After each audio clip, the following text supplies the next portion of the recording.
Уважаемые представители средств массовой информации, в соответствии с задачей, поставленной президентом Российской Федерации, военно-воздушные силы России существенно нарастили интенсивность ударов по вооруженным формированиям международных террористических группировок Сирийской Арабской Республики. Вчера, в соответствии с планом воздушной операции, нанесен первый массированный авиационный удар по 206 объектам террористов. Всего в течение суток российская авиация выполнила 127 боевых вылетов, в том числе 5 стратегических ракетоносцев Ту-160 и Ту-95, 24 вылета дальних бомбардировщиков Ту-24М3 и 98 самолетов вылетов ударной авиации с аэродромов НИИ. Нанесены удары 34 крылатыми ракетами воздушного базирования большой дальности по 14 особо важным объектам боевиков на территории провинции Алеппо, Идлиб и Дейр-эз-Зор. Дальняя бомбардировочная авиация поразила 12 объектов, расположенных в провинциях Рака и Дейр-эз-Зор. С аэродромов МИМИ ударная авиация выполняла задачи по поражению пунктов управления боевиков, завода по производству взрывчатых веществ, складам боеприпасов, лагерям подготовки террористов, опорным пунктам и укрепленным районам. Все запланированные к поражению объекты уничтожены. По имеющимся данным, только за 17 ноября в одном из бандформирований боевики потеряли убитыми около 600 человек. Сегодня мы специально показываем вам результаты работы нашей авиации по объектам террористов в ходе первого массированного авиационного удара. Хочу подчеркнуть, что ряд фотографий размещен в социальных сетях самими боевиками. Вот на первом снимке показано попадание крылатой ракеты в склад с боеприпасами в городе Хан-Шейхун, провинции Идлиб. На второй фотографии зафиксирован бомбовый удар, нанесенный бомбардировщиком Ту-22М3 по заводу, производящему боеприпасы в городе Ракка. В результате этого объект полностью уничтожен. Сейчас на экране вам представлены результаты поражения объектов нефтедобычи террористов в провинции Дейр-эз-Зор. За последние годы ИГИЛ и другие экстремистские группировки наладили на подконтрольной территории работу так называемого нефтепровода на колесах. Суть этого заключается в том, что сотни бензовозов доставляют тысячи тонн нефти для переработки в Ирак. Это является одним из основных источников финансирования террористов. На кадрах хорошо видно, как сотни бензовозов построены для движения в колонну. Только за первые несколько дней авиация уничтожила около 500 таких бензовозов. Это существенно снизило возможности боевиков по незаконному экспорту энергоносителей и, соответственно, их доходы от контрабанды нефти.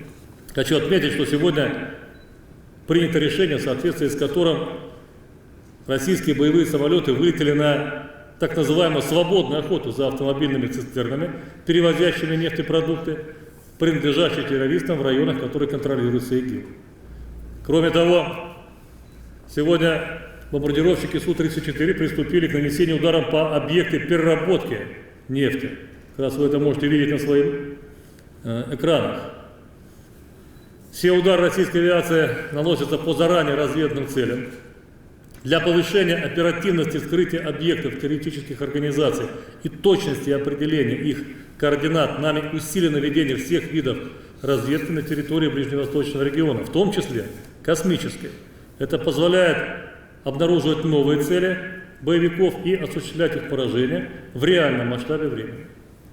Сегодня в 5 часов утра по московскому времени военно-воздушные силы Российской Федерации нанесли второй массированный авиационный удар по вооруженным формированиям террористов на территории Сирии. С 5 часов до 5 часов 50 минут эскадрилья дальних бомбардировщиков Ту-22М3 нанесла удары по 6 объектам ИГИЛ в провинциях Рака и Дейр-эз-Зор.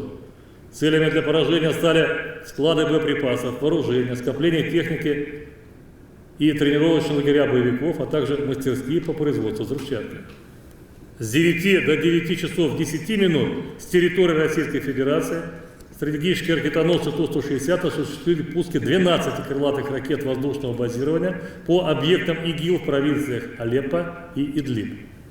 В результате уничтожено 3 командных пункта, 2 склада вооружения и боеприпасов, полевой лагерь боевиков.